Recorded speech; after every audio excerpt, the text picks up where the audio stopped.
Okay.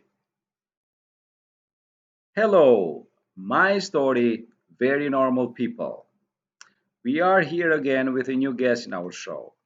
His name is Brian Fence. He's from New York, right? New Jersey, actually, but very Sorry, yeah, close to but maybe you live in New York, something like that. Yeah, with it starts with right U, out, and then the end. Yeah. right outside of New York.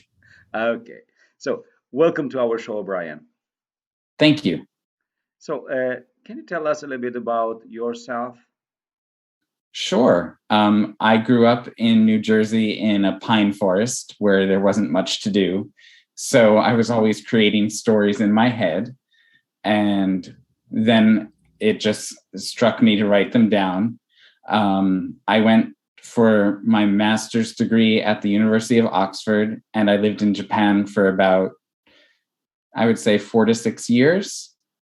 So I have a bit of a third culture kid type personality where I don't really fit in anywhere, but I consider myself more of a global citizen than anything else.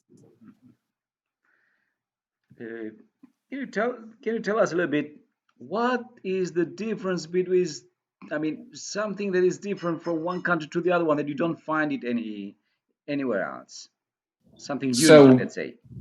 So one thing that happened for me was during 9/11, I was living in Japan, and before that I had lived in America. So what had happened was the entire country's actual phenomenon had changed, and everything was so different when I came back to visit my family. It went from a country of relatively peacefulness to a country at war. And because I wasn't here to experience 9/11, and it was so close to home because I do live outside of New York City, I found that a very big culture shock for me. And so there are many differences between, let's say, at least, okay, Japan is different in Asia, okay, but Yes. let's say the difference that you found between, let's say, UK and US, something that is like, oh. Well, I went to Oxford and it was the most magical time of my life. It was like living Harry Potter. Um,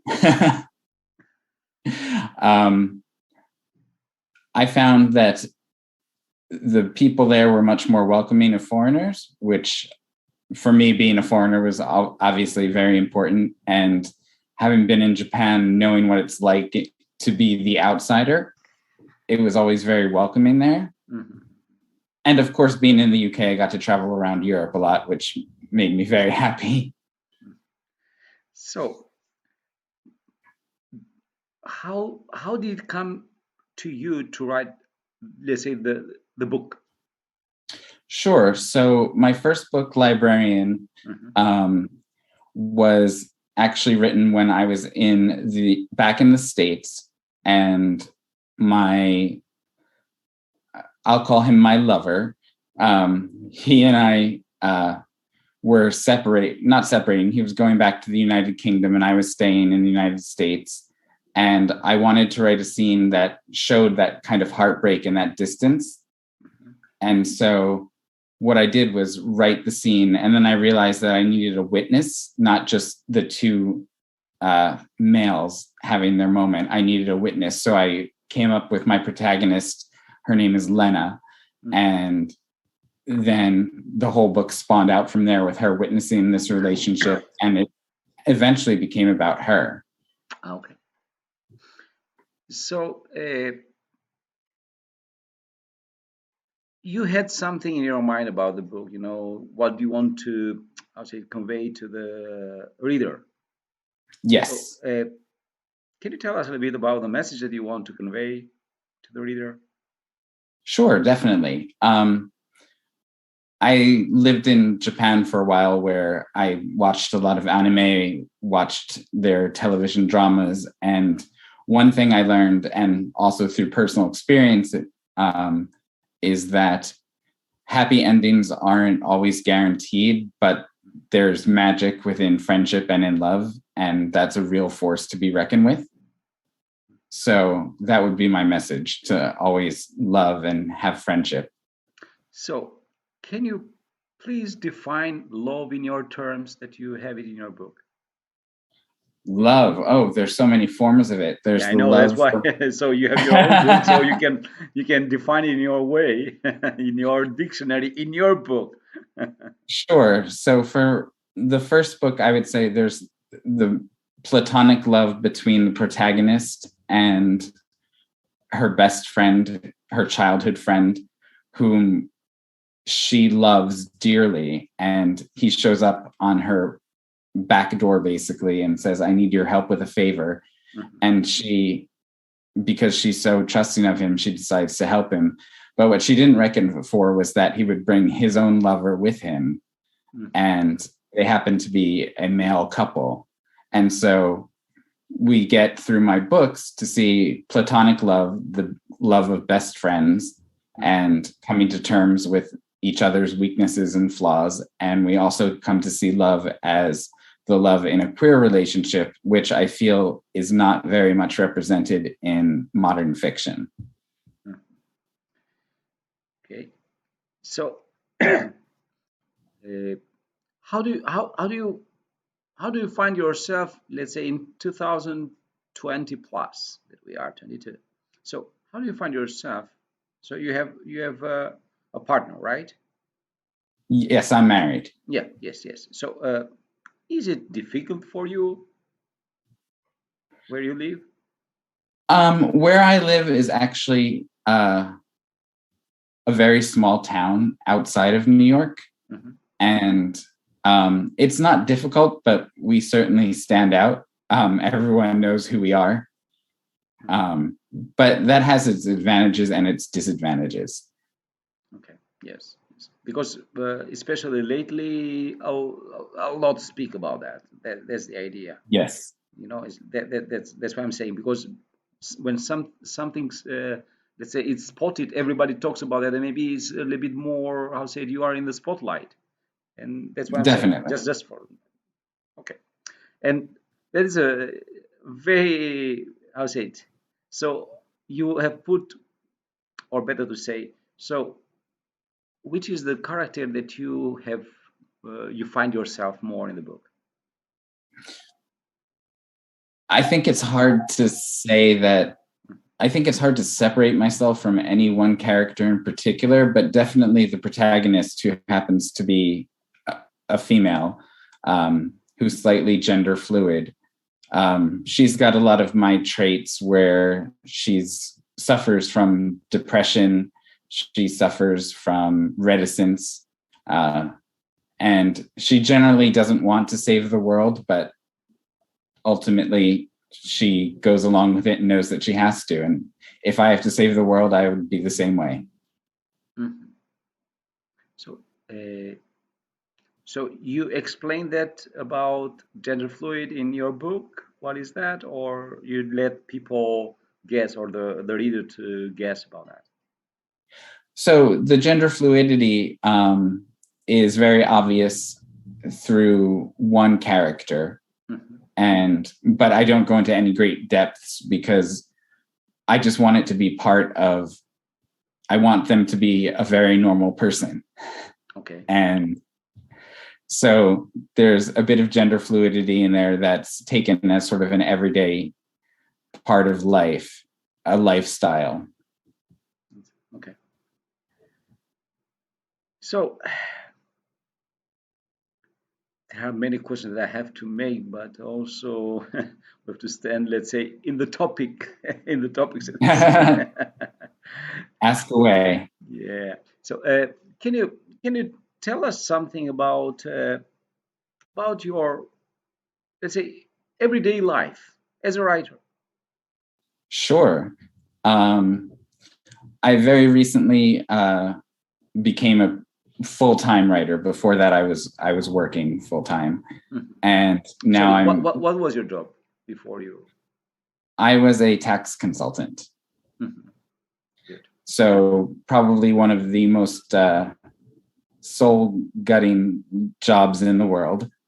Um, but I left that to pursue writing full-time, and I've never been happier.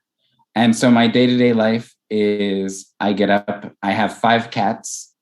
So yes, that's a lot. So I play with my 5 cats and I write and I cook a lot. And other than that, my hobbies include ballroom dancing, which I go with my husband to every week. And it's a great source of, stress relief and relaxation for us. And that's also influenced my books as well, because I have a great support network through my dance studio. So your book is a trilogy, right? You already have written. That's correct. Yeah? A trilogy, that's right. And the third one is due out this year. Okay. After that, so are you going to write about cooking? Are you going to write about cats? What is the next book? So my next project, I believe I mentioned it earlier, is about a Scottish ballad called Tamlin. It's going to be for young adults. It's a ballad where basically the girl saves the boy, but instead I'm changing it, setting it in modern times, and I'm going to have the boy save the boy. Okay. So in the modern time. Oh, that's a good way to put it, huh? Okay. Yeah, in the 1990s. Okay. So while you were writing the book, so you won't speak about cooking that you love so much and also the cats? You won't put them in the book at all? There is a cat. There is a cat, and I do talk a lot about food and wine in the books. Okay. And the main character loves her wine. And what is your favorite food, by the way? My favorite food would be probably curry. Curry, oh. Yeah. Just plain curry or mixed with something? So I like both Indian style curry and Japanese style curry. Okay. Because I spent so many years in Japan with a host family, one of the weeknight staples, much like spaghetti and meatballs, would be curry, Japanese style. And so I kind of grew up eating that, and it has a special place in my heart and reminds me of my home away from home. So your lifestyle, has it changed after you wrote the book? The first book? Definitely. I did some media and some interviews, and that's completely nerve-wracking, I'll be honest. But other than that, I feel like I've been able to maintain my integrity as a writer since then. And I've gone to several writers' retreats and got my master's in fine arts, creative writing. So I feel that I've really honed my skill a lot. Okay. So, do you think that the reader will get to the point that you want them to go? Is it? Do they have to work hard on that, to think, to rewrite, to reread it, or what do you think? I don't think they have to reread it. I think it's pretty obvious what's going on. The first book is pretty clear in its intentions, and the reader is meant to take what they get from it. I don't want them to have to reread it. I would love for them to reread it. If they love it, reread it many, many times. But you can read it once and get my message, I believe. So if you can try to sum it up in one sentence, what will be the message there? That love and friendship are king. Can you say it again? Love and friendship are king. Oh, very good. So the last question before you have something to say. Sure. So you have lived in Japan, US, and also UK. That's correct. So can you tell us one saying that all these countries have that you like it? And then maybe that you have used it in one way or the other in your book? Oh, that's a difficult question. Of course, yeah, that's why you're here.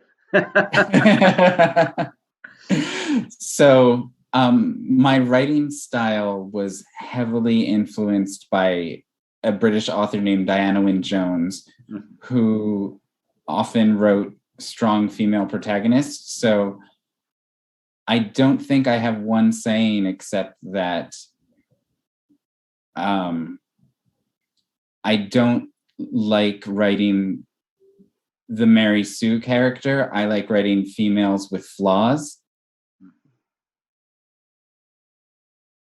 Okay. And you get that in a lot of Japanese culture as well. If you look at Japanese anime, females are often depicted in one way, or if you watch something a little more dramatic, flaws are part of human nature, and I'm tired of just the princess being saved. Mm-hmm. So I like the princess to save herself. Okay. Okay. What will be your message? Let's say if you have opportunity for a few minutes, a message that will be sent to the world. What would you say to the world? What would I say to the world? Well, first I would say that we have to, I know this sounds cliche, but we have to really love each other and accept each other for whom we are. Mm-hmm. Being a queer individual myself growing up was not the easiest. Luckily, I have a very supportive family. And so I didn't have as many issues as other people do. But going forward, I feel like we need to live in a society where gender fluidity, queerness, feminism, all of those things exist and are applauded and not looked down upon. Okay. So let's say that with what you said, you are in style. Huh? Everybody speaks about feminism, about partners, the same gender fluid, everything. So maybe we'll talk another day with you. Okay. We could talk about those stuff as well. Sure. But till then, so we have to close it for today, and it was a pleasure to have you in our show. And we hope you succeed whatever you want in your life, not just in your books. Oh, thank you so much. It was a pleasure being here. Thank you. Thank you.